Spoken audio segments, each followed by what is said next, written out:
All right. Hi, everyone. My name is Wills Layton. I'm a 1L from Corpus Christi, and today I am joined by. Jennifer Melton. I am also a 1L and I am from Lake Forest, California. Awesome. And so today we're going to be talking about socializing during 1L during a pandemic. So first, Yes, Jennifer, how have you kind of bridged uh, finding the time to socialize, finding ways to socialize while doing all your 1L coursework? that is a very good question. And I feel like I'm still trying to figure that out. We are almost towards the end of week 3 of our second semester. And I feel like I'm just now getting into the groove and figuring out where the holes are in my course schedule and what my academic course load's really going to look. So that is definitely like a priority I'm shifting to, because first semester looked very different than my current semester. And I think you are the same, Will. So I think I have been pleasantly surprised by the amount of socialization and fun Zoom things and how our section has been able to get to know each other. Wills and I happen to be in the same section. And I feel like we definitely have made the best of Zoom life and have socialized more than I think my July self was wondering about. What about you, Wills?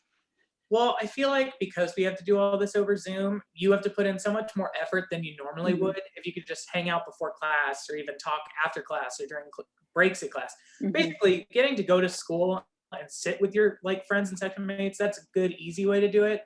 But like Jennifer said, we've had to navigate Zoom. So, for example, I'm in a lot of student orgs like Outlaw and stuff like that. And what we do is we plan game nights where we'll like join a Discord server and we'll just play video games together, or we'll do Zoom happy hours for those of us who are above 21, drink responsibly.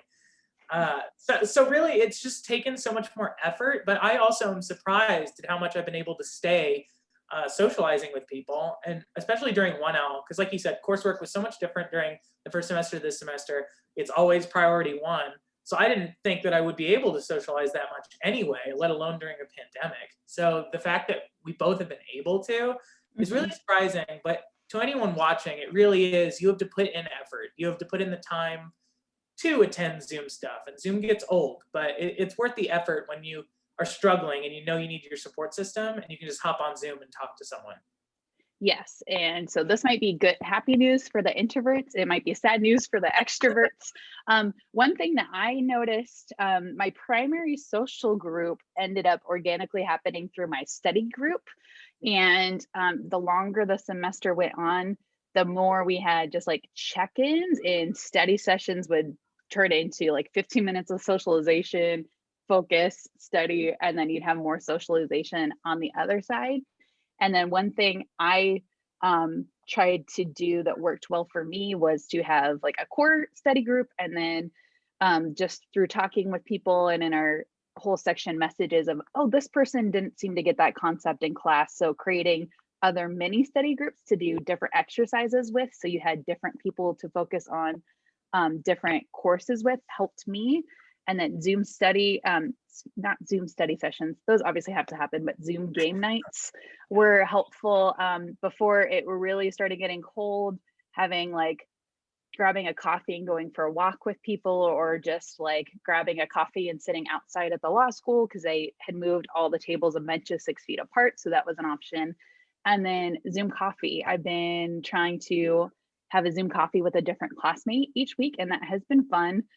Just like, hey, half an hour before this class, let's hop on and do that. So it is possible to do.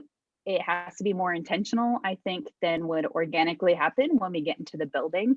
But you are not just by yourself sitting in the library or your bedroom only having to study. And one last thing is that it doesn't even have to be your section. Like today, I texted someone from section, we're in section B, and I texted someone from section D because I just vibed with them during class one day. And I was like, hey, do you want to like Zoom sometime? Because everyone wants the same thing. Everyone wants to feel Mhm. connected. Everyone wants to feel supported. So you don't have to feel weird about texting someone you enjoyed an interaction with, because odds are they enjoyed it too. And odds are they're looking for a new friend just like you are. So Yes.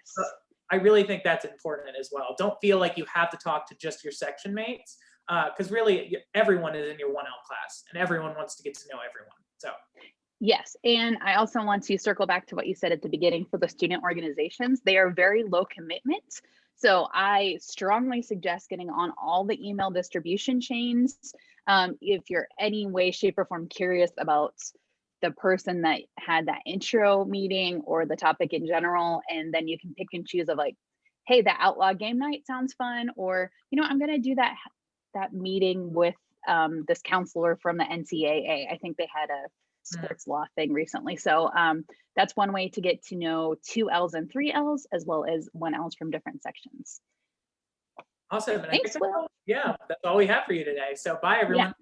Yeah, and if you have questions, our contact information is below this video. So shoot us an email.